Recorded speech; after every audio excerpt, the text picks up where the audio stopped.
ఓడ దానికి ముందేముంది? అట్టి మనస్సాక్షిని త్రోసివేసి విశ్వాస విషయమై ఓడ బద్దలైపోయిన వారి వలె. విశ్వాసాన్ని చూడండి ప్రియమైన వారు, దేనికి పోల్చారంటే ఒక ఓడకు పోల్చారు. విశ్వాసం ఓడకు పోలిస్తే ఆ విశ్వాసం ఏం కావాలో తెలిసినా బద్దలైపోకూడదు. విశ్వాసం దినదినం ఏమండి అధికం కావాలి. విశ్వాసం దినదినం ఎక్కువ కావాలి, వృద్ధి చెందుతూనే ఉండాలి. విశ్వాసం బద్దలైపోకూడదు. యేసు ప్రభుని నమ్మిన ఆ రోజుల్లో ఉన్న ఆ విశ్వాసం రోజులు గడవగా పరిస్థితులను బట్టి నీ జీవితం బద్దలైపోకూడదు. నీ ఆత్మ సంబంధమైన జీవితం ఏమండి యేసు ప్రభు మీద ఉంచిన ఆ నమ్మకం బద్దలైపోకూడదు. అర్థమవుతుందా? విశ్వాసం నీరు గారిపోకూడదు. నీలో విశ్వాసం పేరు చెప్పుకుంటూ విశ్వాసం లేని ఆ స్థితిలోనికి వెళ్ళిపోకూడదు. జీవితం బద్దలైపోతుంది. ఓడ బద్దలైపోయిన వారి వలె వారు ఏమైపోయారంట? చెడిపోయి ఉన్నారంట. మందిరానికి దూరం అయిపోయి, దేవునికి దూరం అయిపోయి, సహవాసానికి దూరం అయిపోయి, సేవకునికి దూరం అయిపోయి, దూరమై తర్వాత వారి జీవితం చెడిపోయిన పరిస్థితులకు వెళ్ళిపోయింది. అర్థమవుతుందా? ముందున్న ఆ మంచి స్వభావాలు పోయాయి. ఆ తర్వాత చెడ్డ స్వభావాలు ఒకటి కాదు, ఒక దయ్యం పోయిన తర్వాత ఎన్ని దయ్యాలు తీసుకొచ్చిందంట?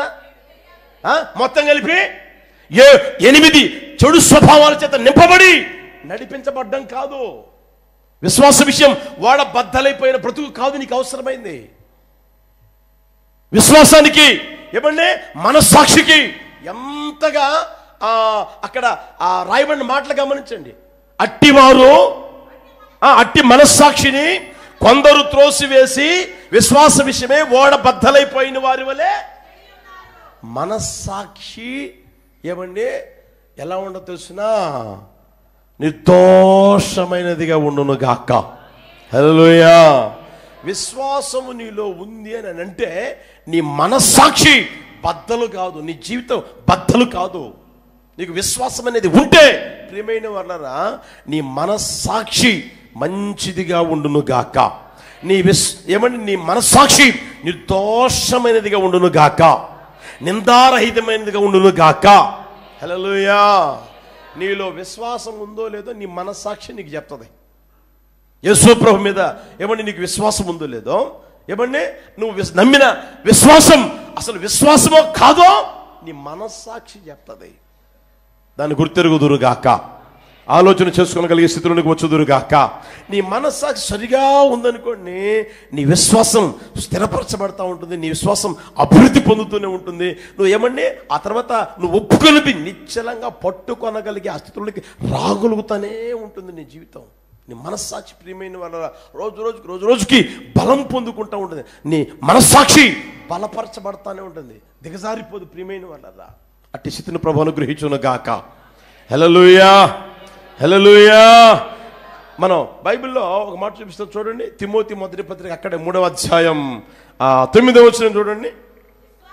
విశ్వాస మర్మమును ఎలా ఉండాలంట? దేన్ని? ఇప్పుడు చూడండి, విశ్వాసం ఉన్న కాడ ఏముంటుందంటే మనస్సాక్షి ఉంటుంది. మంచి మనస్సాక్షి ఉన్న కాడ విశ్వాసం ఉంటుంది.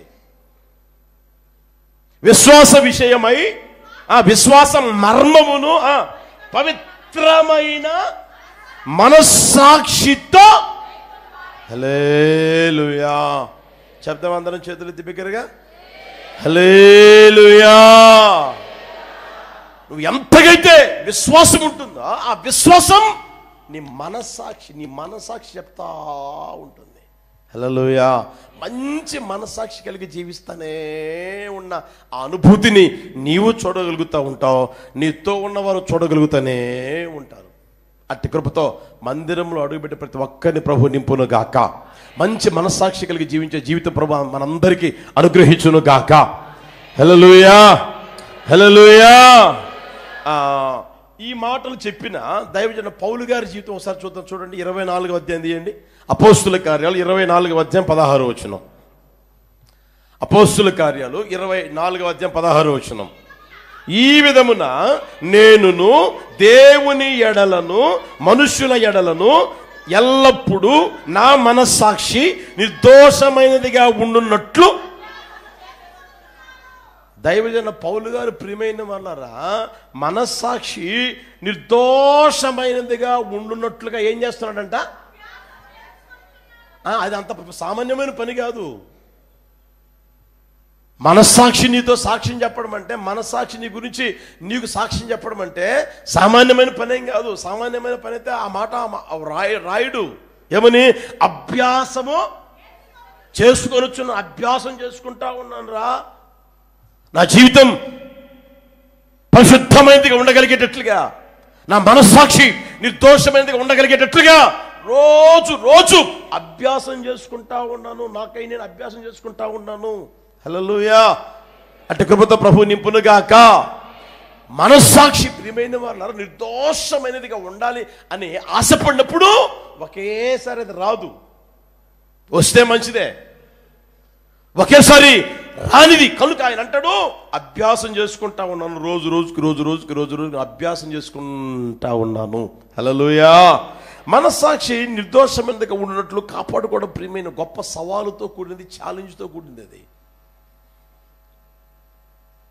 అర్థమవుతుంది. ప్రతి విషయంలో, ఒకటి కాదు, రెండు కాదు, మూడు కాదు అనేది, ఏ విషయం అయితే నువ్వు తప్పిపోతూ ఉంటావో ఆ విషయంలో నీ మనస్సాక్షిని గద్దిస్తూ ఉంటే నేరారోపణ చేస్తూనే ఉంటుంది. ఇదిగో ఈ విషయంలో తప్పు చేసావు, అబద్ధమాడావు, దొంగలాగా ప్రవర్తిస్తూ ఉన్నావు, నువ్వు దొరలాగా ప్రవర్తించడం నేర్చుకో. ఏమండి, దేవుని కొరకు బ్రతకడం నువ్వు నేర్చుకో అని ప్రతి విషయం మనస్సాక్షి గద్దిస్తానే ఉంటుంది. మనస్సాక్షి నిన్ను హెచ్చరిస్తానే ఉంటుంది. మనస్సాక్షి నీ మీద నేరారోపణ మోపుతానే ఉంటుంది. ఎందుకు తెలిసినా, నువ్వు బాగుపడేదానికి నీ మనస్సాక్షి నిర్దోషమైనదిగా ఉండగలిగేటట్లుగా. హల్లెలూయా, హల్లెలూయా.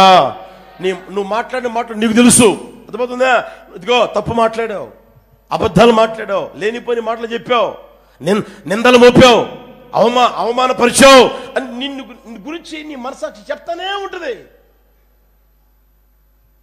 దాన్ని నువ్వు నొక్కేసావు అనుకో, దాన్ని నొక్కేసి ఇప్పుడు 4 గంటలకు లేవాలి అని చెప్పేసి నువ్వు అలారం పెట్టుకున్నావు, లేకపోతే 5 గంటలకు లేవాలని అలారం పెట్టుకున్నావు. అలారం పెట్టుకుంటే అది తప్పకుండా మోగుద్దా మోగదా? నోరు తెరవండి. మోగుద్దా? మోగుద్ది. నువ్వు నిద్రలో ఉండి నువ్వు నిద్రపోతుపోయి ఏమండి అది టెంగ్ టెంగ్ టెంగ్ గ్రర్ అన్నప్పుడు అది నొక్కేసి నువ్వు పడుకున్నావు అనుకో. ఈ మధ్య స్నూజ్ అనే ఒక ఆప్షన్ వచ్చింది సెల్ ఫోన్లో. అయితే స్నూజ్ ఈ దాంట్లో కూడా వచ్చిందిలే, గడియారంలో కూడా వచ్చింది ఇంచుమించుగా. అది మరలా 5 నిమిషాలకు మోగాలా 10 నిమిషాలకు మోగాలా అని పెట్టుకుంటే 5 నిమిషాలకు మరలా మోగుద్ది, 10 నిమిషాలకు పెట్టుకుంటే 10 నిమిషాలు మోగుద్ది. ఎన్నిసార్లు మోగాలి? 5 సార్లా, 4 సార్లా, 2 సార్లా? 2 సార్లు మోగాలి అంటే 2 సార్లు మోగుతానే ఉంటుంది. దాన్ని నువ్వు నొక్కి పడేసి అని నిద్రపోతే అది మరలా మోగుద్దా? చెప్పొచ్చుగా, మోగుద్దా? మోగినప్పుడు నువ్వేం చేయాలి? లేవాలి. ఒకసారి లేవాలి. స్నూజ్ అని ఆప్షన్ పెట్టుకున్నప్పుడు 2 సార్లు మోగాలనుకుంటే 2 సార్లు మోగుద్ది. 5 నిమిషాలకే 10 నిమిషాలకే మోగుతానే ఉంటుంది. అది మోగింది కూడా నీకు అర్థం కాకుండా నువ్వు నొక్కి పడుకుంటే దుప్పటిదమ్మ నిద్రపోతే ఇక మళ్ళీ మోగుద్దా? అమ్మా 6 గంటలైందమ్మా లేయమ్మా అంటది. అది లేపుద్దా నిన్ను? పొరపాటు లేపదు. మనస్సాక్షి నిన్ను ఎప్పుడైతే గద్దిస్తుందో, నేరారోపణ మోపుతుందో అప్పుడే దాన్ని సరి చేసుకుందువు గాక. అభ్యాసం చేసుకో, అభ్యాసం చేయి, అభ్యాసం చేయి. ఒక రోజుతో వచ్చేది కాదు, అది 2 రోజులతో వచ్చేది కాదు. అర్థమవుతుందా? నీ బ్రతికినంత కాలం నువ్వు అభ్యాసం చేసుకుంటా రాగలుగుదువు గాక. నువ్వు అభ్యాసం చేసుకుంటూనే రాగలగా. ఎంతగా అయితే నువ్వు అభ్యాసం చేసుకుంటూ రాగలుగుతూ ఉంటావో, అర్థమవుతుందా? ప్రతి చిన్న విషయం కూడా నీ మనస్సాక్షి చెప్తుంది. ఇదిగో నువ్వు మాట్లాడాలనుకుంటున్నావే, ఆ మాట బయలుదేరక మునిపే మనస్సాక్షి చెప్తుంది. పరిశుద్ధాత్ముడు బోధిస్తాడు, ఇదిగో అబద్ధం చెప్పాలనుకుంటా ఉన్నావు నువ్వు, జాగ్రత్త. తప్పు చేయాలనుకుంటున్నావు, జాగ్రత్త, జాగ్రత్త, జాగ్రత్త అని నీకు చెప్తున్నప్పుడు నువ్వేం చేయాలంటే, ఇప్పుడు చెప్పండి, అభ్యాసం నువ్వు చేసుకోవాలి. అలాగే ప్రభా తప్పు అయిపోయింది నైనా, క్షమించినైనా అని నిన్ను శుద్ధి చేసుకొని పరిశుద్ధపరచుకొని పరీక్షించుకొని మరలా ముందుకు అడుగు వేసావనుకో, నీ మనస్సాక్షి ఎలా ఉంటుందో తెలుసునా? చురుకుదనం కలిగి ఉంటుంది. హల్లెలూయా. మోగిన వెంటనే లేచేటట్టుగా చేస్తుంది. అర్థమవుతుందా? నీ జీవితంలో ఏమండి ఆ పొరపాటు అని నిన్ను గద్దించిన వెంటనే, హెచ్చరించిన వెంటనే మేలు కొలుపు కలుగుతుంది నీ జీవితంలో. అదేముందిలే, మామూలే దాన్ని గొంతు నొక్కావనుకో, మనస్సాక్షి గొంతు నొక్కావనుకో, ఇక అంతే సంగతి. రోజు మొద్దుబారిపోద్ది. దాన్నే అంటారు రాతి హృదయము అని. రోజుకి బండబారిపోతూ ఉంటుంది, మొద్దుబారిపోతూ ఉంటుంది. ఇక ఎంత అయినా కొట్టది, ఏముండదు. మామూలేలే, అవన్నీ మామూలేలే, మేము వింటానే ఉన్నాం, చెప్పుకుంటానే ఉంటారు, వింటానే, అవి మామూలే అన్న ఆ పరిస్థితులకు వస్తుంది. ప్రియమైన వాళ్ళదా, ఏమాత్రం రాకుందము గాక. హల్లెలూయా. చూడండి, ఆయన అభ్యాసం చేస్తాను చేసి ఆయన అన్నమాట చూడండి. కొరింథీయులకు రాసిన 2వ పత్రిక 1వ అధ్యాయం 12వ వచనం. కొరింథీయులకు రాసిన 2వ పత్రిక 1వ అధ్యాయం 12వ వచనం చూడండి. మా అతిశయం ఏదనగా లౌకిక జ్ఞానం అనుసరింపక దేవుడు అనుగ్రహించు పరిశుద్ధతతోనూ నిష్కాపట్యముతోనూ దేవుని కృపనే అనుసరించి లోకములో నడుచుకుంటమనియు, విశేషముగా మీడలు నడుచుకుంటమనియు మా మనస్సాక్షి. హల్లెలూయా.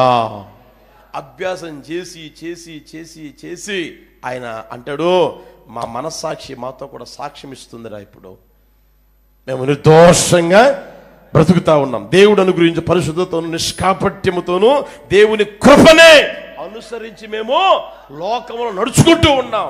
మీ ఎదుట నడుచుకుంటున్నాం, దేవుని ఎదుట నడుచుకుంటున్నాం అని మా మనస్సాక్షి మాతో కూడా సాక్ష్యం ఇస్తా ఉంది. అభ్యాసం చేసుకుని ప్రియమైన వాళ్ళరా, ఆయన అలాగే వదిలిపెట్టేలేదు. కానీ తర్వాత బోల్డ్ స్టేట్మెంట్ ఇస్తా, నా మనస్సాక్షి నాతో కూడా సాక్ష్యం ఇస్తా ఉంది. హల్లెలూయా. యేసయ్యకి మహిమ కలుగును గాక. కనుక ప్రియమైన వాళ్ళరా, మీకు చాలాసార్లు చెప్తా ఉంటా, ఎవడో ఏమో అనుకుంటే ఎప్పుడు భయపడమాకండి. అర్థమవుతుందా? ఎవడో ఏదో అనుకుంటే ఎప్పుడు భయపడకూడదు, ఏమండి జంకకూడదు, జడియకూడదు, వెనకంజి వేయకూడదు. మోకరించినప్పుడు నీ మనస్సాక్షి నీకు బోధిస్తుంది. ఇదిగో నువ్వు తప్పు చేశావు, బోధించిందా, ప్రభువా క్షమించునైనా క్షమించు. దేవుని దగ్గర నుంచి క్షమాపణ కోరుకొని శుద్ధీకరించబడు. ఎవడో నిందించాడు, ఎవడో అవమానపరిచాడు, ఎవడో నోటికొచ్చాడుగా మాట్లాడు, ఎవడో దిక్కులేని దరిద్రుడు, దారిని పోయే దరిద్రుడు అంతా మాట్లాడు, అవన్నీ నువ్వు పట్టుకోవాల్సిన అవసరమే లేదు. అర్థమవుతుందా? నువ్వు పట్టించుకోవాల్సిన అవసరమే లేదు. అది అబద్ధమో నిజమో నీకు తెలుసు, నీ మనస్సాక్షి చెప్తుంది నీకు. అప్పుడు నీ మీద నేరారోపణ మోపబడిందా, నువ్వేం చేయాలి తెలిసినా, నేను శుద్ధీకరించుకొని నీ మనస్సాక్షి సరి చూసుకోగలగాలి. హల్లెలూయా. ఎవరో అన్నాడు, ఈడెవడు అన్నాడు, వాడెవడు అన్నాడు, వాడు దిక్కులేను, వాళ్ళతో మనకేం పని? అవునా కదా? దరిద్రులు మనకేం పని, వాళ్ళతో మనకేం పని? అవునా కదా? నోరుండేది దేనికి చెప్పండి? మాట్లాడేదానికే. నోరుండేది మాట్లాడేదానికే. నోరుండేది దేనికి? అనేదానికే. నోరుండేది దేనికి? అందుకే కదా. ఆ నోరుని ఎలా ఉపయోగించుకుంటారో వాళ్ళకి తెలుస్తుంది, మనకెందుకు అయ్యండి? నీ మనస్సాక్షి నీకు కావాలి. హల్లెలూయా, హల్లెలూయా. అలా నీ జీవితం నడిపించబడును గాక. అందుకని ఆ తర్వాత కూడా ఆయన అంటాడు, ఏమో తెలిసిన, మంచి పోరాటం నేను పోరాడాను, నా పరుగు తుదముట్టించాను, విశ్వాసము నేను ఏం చేశాడంటే ఆయన విశ్వాసాన్ని కాపాడుకున్నాను. నా దేవుడు నాలో ఉంచిన విశ్వాసం, నేను దేవుని యందు ఉంచిన విశ్వాసం నేను కాపాడుకున్నాను. మంచి మనస్సాక్షి చూడండి ఆయనకి ఎంత బాగుందో. మనస్సాక్షి చూడండి ఎలా చెప్తుంది చూడండి ప్రియమైన వాళ్ళ, నేను విశ్వాసాన్ని కాపాడుకున్నాను, నా పరుగు తుదముట్టించాను, ఏమైతే నా కోసం. మంచి మనస్సాక్షితో ఆయన చెప్తున్న మాటలు ప్రియమైన వాళ్ళ.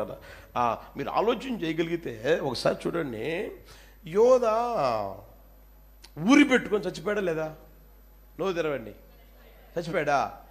ఎవరు చచ్చిపోమని చెప్పారు? ఎవరైనా చెప్పారా? యేసుప్రభు చెప్పాడా? పేతురు చెప్పాడా? ఆయనతో శిష్యరికం చేశారు కదా, అందరు కలిసి శిష్యరికం చేశారు కదా. పేతురు చెప్పాడా? యోహాను చెప్పాడా? యాకోబు చెప్పాడా? ఎవరు చెప్పారు చచ్చిపోమని? ఆలోచన చేయండి ప్రియమైన వాళ్ళారా. యేసు ప్రభు చెప్పలే, అసలు యేసు ప్రభు చెప్పలేదు, శిష్యులు చెప్పలేదు, ఎవరో చెప్పలేదు. తీసుకుపోయి ఆ నాణాలు వాళ్ళ ముందు పడేస్తే ఇవి మాకెందుకురా, నీ కర్మను అనుభవించిపో, మాకు అవసరం లేదు, తీసుకెళ్ళిపో అన్నారు. ఆడ పడేసాడు, వచ్చేసాడు. ఎందుకు చచ్చిపోయాడు తెలిసిన చూడండి అన్నమాట. 27:3-4 మత్తయి సువార్తమానం 27:3-4 చూడండి. అప్పుడు ఆయనను అప్పగించిన యూదా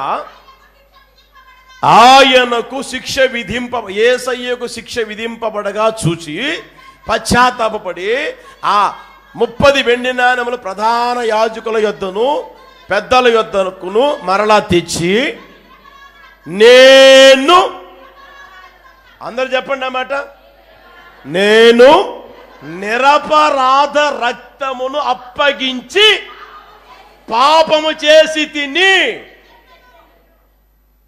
అర్థమవుతుందా? నేను ఏం చేశావు? నేను నిరపరాధ రక్తమును అప్పగించి, మనస్సాక్షి చెప్పింది, నేను నిరపరాధ రక్తాన్ని అప్పగించి పాపం చేశా. నేను నిరపరాధ రక్తం అప్పగించి పాపం చేశా. ఎవరు చెప్పాలా ఉరి పెట్టుకొని చావరా అని? అది కాదు మనస్సాక్షి అతనికి చెప్పింది, అరే నేను తప్పు చేశా, నేను తప్పు చేశా, నేను తప్పు చేశా, నేను తప్పు చేశా, నేను చేశా. యేసుప్రభు చెప్పరా నువ్వు తప్పు చేశావని? శిష్యులు చెప్పరా నువ్వు తప్పు చేశావు, నువ్వు తప్పు చేశారే, నిరపరాధ రక్తం అప్పగించావు. శిష్యులు కూడా చెప్పలా. ఎవరు చెప్పారు? అతని మనస్సాక్షి అతనికి చెప్పింది. మీరు ఇంకా చూస్తే 8వ అధ్యాయం యోహాను సువార్తమానం 8వ అధ్యాయంలో పాపం చేసిన ఆ స్త్రీని తనుకుంటే వెళ్తారు. యేసుప్రభు దగ్గరికి పోయి నిలబడింది. యేసుప్రభు అంటాడు, మీలో పాపం చేయని ఎవడైనా ఉంటే మొదట రాయి వేయండి అని రాయబడి ఉంది అక్కడ. యేసుప్రభు చెప్పారు. యేసుప్రభు చెప్పిన మాట విని, వారా మాట విని అందకాడ అంకె వేసి కింద పక్క రాసి చూడండి. మనస్సాక్షి చేత గద్దింపబడిన వారై. అర్థమవుతుందా? ఇంకా మీకు చెప్పాలంటే ప్రియమైన వాళ్ళరా, యోసేపుని గుంటలో వేశారు, తీశారు, తర్వాత అమ్మేశారు. అమ్మిన తర్వాత వెళ్ళిపోయాడు. అర్థమవుతుందా? ఏ రోజు ఎప్పుడు యోసేపుకి కానీ వీళ్ళకి కాంటాక్ట్స్ లేవు, ఎప్పుడు మాట్లాడుకోవాలా. ఆ తమ్ముడు ఎక్కడున్నాడో అన్నలకు తెలియదు, అన్నలకు ఎక్కడున్నారో ఎలా ఉన్నారో తమ్ముడికి తెలియదు. అలాంటి పరిస్థితి నడిపించబడుతూ ఉన్నప్పుడు రోజులు గడవగా ప్రియమైన వాళ్ళరా, యోసేపుని దేవుడు రాజ్యాన్ని పరిపాలన చేసి రాజుగా తీర్చిదిద్దాడు. తీర్చిన తర్వాత యోసేపు అక్కడ సకల క్షేమం, సకల సురక్షితం కలిగి నడిపించబడతా ఉన్నాడు. వీళ్ళకి అన్నానికి గతి లేకపోతే, అన్నలకి అన్నానికి గతి లేకపోతే, తినేదానికి తిండి గింజలు లేకపోతే, తిండి గింజలు అక్కడ ఉన్నాయని తండ్రి తెలుసుకొని, తండ్రి చెప్తే బయలుదేరి వెళ్ళారు. వెళ్ళిన తర్వాత ప్రియమైన వారు అక్కడ జరిగిన సంభవం మనం గమనిస్తే చూడండి, అక్కడ 42వ అధ్యాయం 21 చూడండి. 42వ అధ్యాయం 21 అప్పుడు వారు నిశ్చయముగా మన సహోదరుని ఎడల మనము చేసిన అపరాధమునకు శిక్ష పొందుచున్నాము. అతడు మనలను బతిమాలు కొనినప్పుడు మనము అతని వేదన చూచి వినకపోతిమి. మరియు రూబేను ఈ చిన్నవాని ఎడల పాపము చేయకుండా నేను మీతో చెప్పలేదా?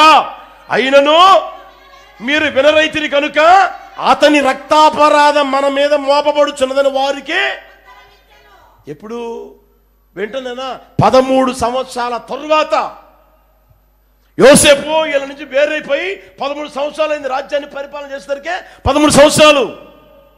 అప్పటికే ఏలుబడి చేస్తా ఉన్నాడు. ఏలుబడిలో వీళ్ళకి ఆహారం లేకపోతే వెళితే అక్కడ జరిగిన సంభవాన్ని బట్టి వీళ్ళు అంటారు, అరే ఆ రోజే చెప్పాను కదరా, వద్దురా వద్దురా వద్దురా అని చెప్పాను కదరా, చెప్పినా కూడా మీరు అది చేశారు కదరా, వినర్రా మీరు. ఇప్పుడు ఆ రక్తాపరాధం మన మీద మోపబడింది. ఆ రక్తాపరాధం మనం ఇప్పుడు అనుభవిస్తూ ఉన్నాం 13 సంవత్సరాల తర్వాత.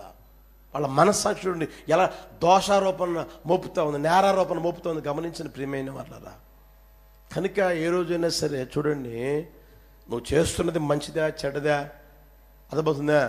ఎవరో చెప్పాలి, ఎవరో అనాలి ఎప్పుడు అనుకోమాకండి. నువ్వు చేస్తున్నది మంచిదా చెడ్డదా నీకు తెలియాలి. ముందు నీ మనసాక్షిని చెప్పాలి, నేను చేస్తున్నది మంచిదే, నేను బ్రతుకుతున్న బ్రతుకు మంచి బ్రతుకే, నేను నడిపించబడుతున్న నడక మంచిదే అని నీకు చెప్పాలి. అర్థమవుతుందా? ఈరోజు కొంతమంది ఇక్కడ ఉన్నారు, కుటుంబాన్ని పాడు చేసేవాళ్ళు ఉన్నారు. నేను చెప్పకూడదు. అరే వాళ్ళకి పెళ్ళి అయ్యింది, ఆల్రెడీ పిల్లలు ఉన్నారు, 3-4 పిల్లలు ఉన్నారండి. అర్థమవుతుందా? వాణ్ణి పట్టుకొని నాశనం చేసేవాళ్ళు ఉన్నారు ఇక్కడ.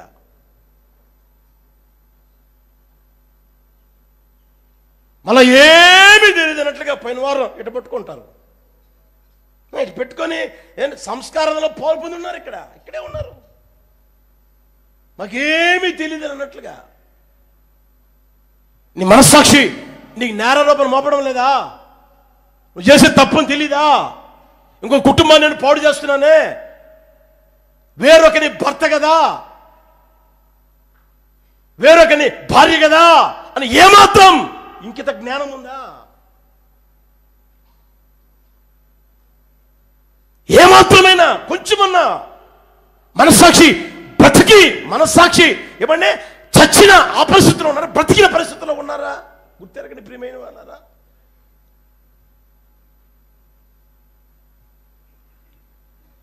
ఇలాంటి మనిషి మందిరానికి రావాలా?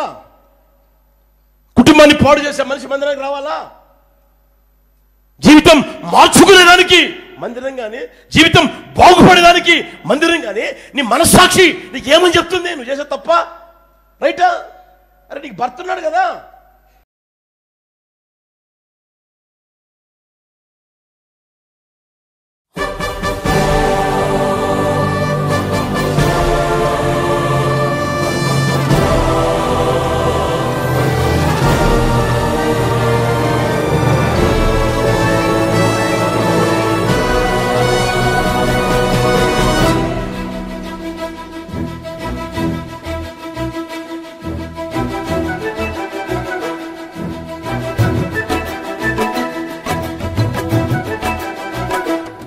ప్రేమా పూర్ణుడా, స్నేహశీలుడా, విశ్వనాథుడా, విజయ వీరుడా, ఆపత్కాలమందున సర్వలోకమందున్న దీన జనాళి దీపముగా వెలుగుచున్నవాడా, ఆరాధింతు నిన్నే లోక రక్షకుడా, ఆనందింతు నీలో జీవితాంతము.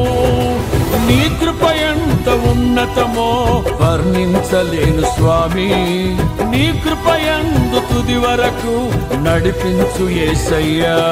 ప్రేమా పూర్ణుడా, స్నేహశీలుడా, విశ్వనాథుడా, విజయ వీరుడా.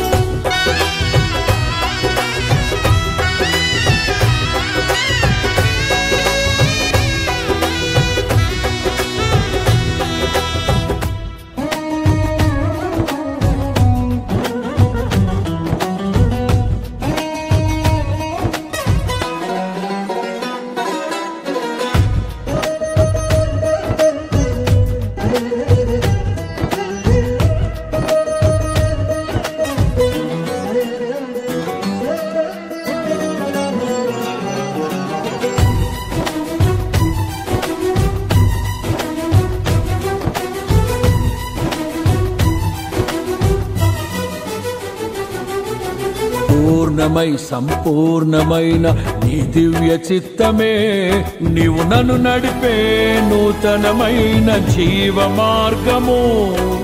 పూర్ణమై సంపూర్ణమైన నీ దివ్య చిత్తమే నీవు నన్ను నడిపే నూతనమైన జీవ మార్గము.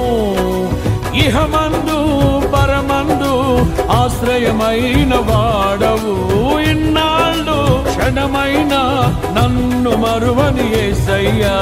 నా తోడు నీవుంటే అంతే చాలయ్యా, నా ముందు నీవుంటే భయమే లేదయ్యా.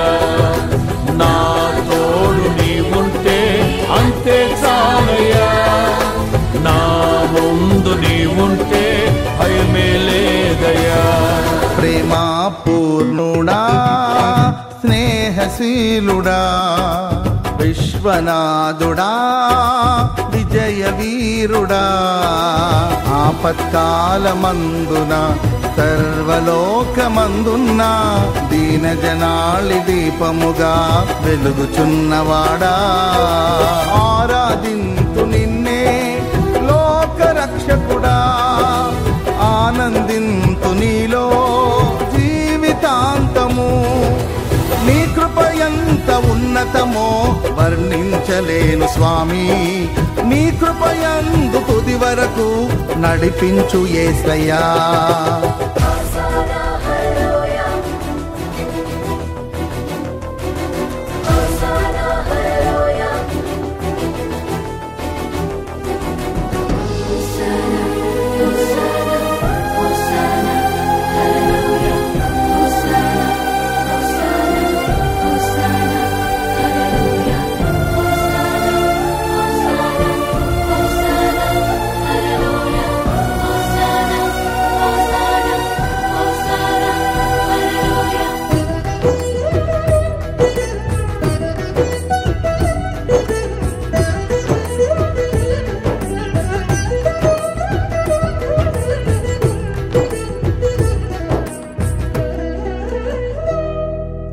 భాగ్యమే సౌభాగ్యమే నీ దివ్య సన్నిధి బహు విస్తారమైన నీ కృప నాపై చూపితివి భాగ్యమే సౌభాగ్యమే నీ దివ్య సన్నిధి బహు విస్తారమైన నీ కృప నాపై చూపితివి బలమైన ఘనమైన నీ నామమందు అర్చించి భజించి కీర్తించి గణపరతు నిన్ను యేసయ్యా నా తోడు నీవుంటే అంతే చాలయ్యా నా ముందు నీవుంటే భయమే లేదయ్యా నా తోడు నీవుంటే అంతే చాలయ్యా నా ముందు నీవుంటే భయమే లేదయ్యా ప్రేమా పూర్ణుడా స్నేహశీలుడా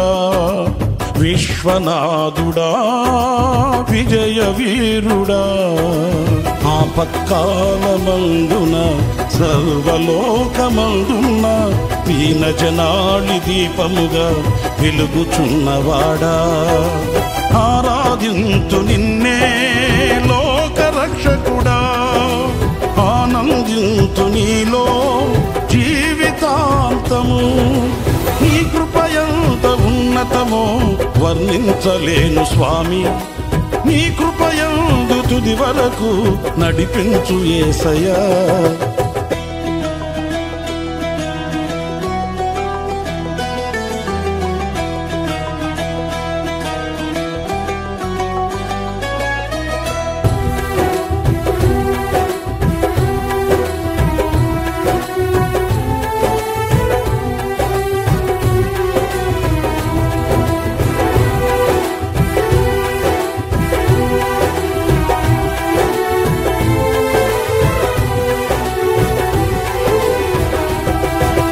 నిత్యము ప్రతినిత్యము నీ జ్ఞాపకాలతో నా అంతరంగమందు నీవు కొలువై ఉన్నావులే నిత్యము ప్రతినిత్యము నీ జ్ఞాపకాలతో నా అంతరంగమందు నీవు కొలువై ఉన్నావులే నిర్మలమైన నీ మనసే నా అంకితం చేశావు నీతోనే జీవింప నన్ను కొనిపోయేసయ్యా నా తోడు నీవుంటే అంతే చాలయా నా ముందు నీవుంటే భయమే లేదయ్యా నా తోడు నీవుంటే అంతే చాలయా నా ముందు నీవుంటే భయమే లేదయ్యా ప్రేమా పూర్ణుడా స్నేహశీలుడా విశ్వనాథుడా విజయ వీరుడా ఆపత్కాలమందున సర్వలోకమందున్న దీనజనాళి దీపముగా వెలుగుచున్నవాడా